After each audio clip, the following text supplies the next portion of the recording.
আসসালামু আলাইকুম। বার্তা নির্যাসে সবাইকে স্বাগতম। মোদি পাকিস্তানকে বিচ্ছিন্ন করতে চেয়ে ভারতকেই একা করে ফেলেছেন। ইরান ও যুক্তরাষ্ট্রের মধ্যকার ২ সপ্তাহের যুদ্ধবিরতিকে ভারত সরকার স্বাগত জানালেও এই প্রক্রিয়ায় পাকিস্তানের মধ্যস্থতাকারী ভূমিকার বিষয়টি সম্পূর্ণ এড়িয়ে গেছে।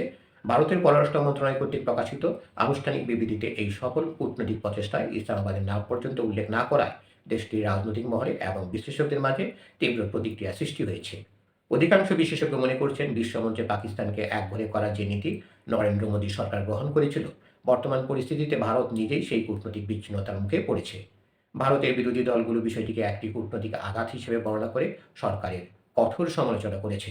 ভারতের পররাষ্ট্র মন্ত্রণালয় কর্তৃক বিবৃতিতে বলা হয়েছে, তারা এই যুদ্ধবিরতির সিদ্ধান্তকে স্বাগত জানায় এবং আশা করে যে এটি পশ্চিম এশিয়ার স্থায়ী শান্তির প্রতিষ্ঠায় সহায়ক হবে। বিবৃতিতে সংঘাতের কারণে বিশ্বব্যাপী জ্বালানি সরবরাহ ও বাণিজ্যিক ব্যবস্থা ব্যাহত হওয়ার বিষয়ে উদ্বেগ প্রকাশ করা হলেও ইসলামাবাদে অনুষ্ঠিত হতে যাওয়া সম্ভাব্য আলোচনা নিয়ে দিল্লি নীরব রয়েছে। দর্শক, আরও সংবাদ পেতে আমাদের বার্তা নিউজ চ্যানেলটি সাবস্ক্রাইব করে আমাদের সাথেই থাকুন। এর আগে ভারতের পররাষ্ট্রমন্ত্রী এস জয়শঙ্কর জানিয়েছিলেন, ভারত কোনো মিডলম্যান বা মধ্যস্থতাকারী রাষ্ট্র হতে চায় না। তবে সমালোচকেরা বলছেন, পাকিস্তান যখন বৈশ্বিক এই সংকটে অনুঘটক হিসাবে সফল হয়েছে, তখন ভারতের এই নির্ভরতা দেশটির পররাষ্ট্র নীতির সীমাবদ্ধতাকেই প্রকাশ করছে।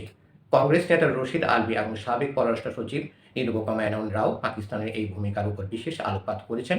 রশিদ আলভী প্রশ্ন তুলেছেন, প্রধানমন্ত্রী মোদী যখন ইসরায়েলকে পিতৃভূমি হিসাবে গণ্য করেন, তখন তিনি শান্তি স্থাপনকারীর ভূমিকা পালন করবেন কিভাবে?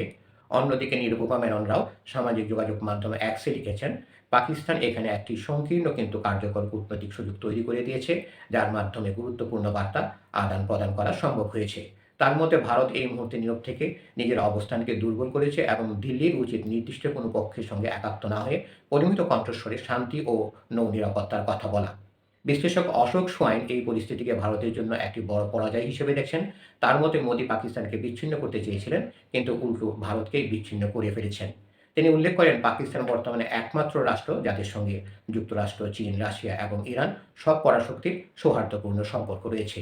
সাংবাদিক অঞ্জনা শঙ্কর এবং আরও অনেক বিশ্লেষক মনে করছেন, প্রেসিডেন্ট ট্রাম্পের দেওয়া সময়সীমা শেষ হওয়ার মাত্র কয়েক ঘন্টা আগে শেহবাজ শরীফ সরকার যে মধ্যস্থতা করতে সফল হয়েছে, তা বিশ্ব রাজনীতিতে পাকিস্তানের গুরুত্ব পুনরায় প্রতিষ্ঠিত করেছে।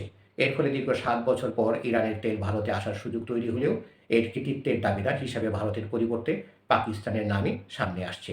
ধন্যবাদ সবাইকে এতক্ষণ ধরে আমাদের সাথে থাকার জন্য। আরও সংবাদ পেতে আমাদের বার্তা নিউজ চ্যানেলটি সাবস্ক্রাইব করে আমাদের সাথেই থাকুন।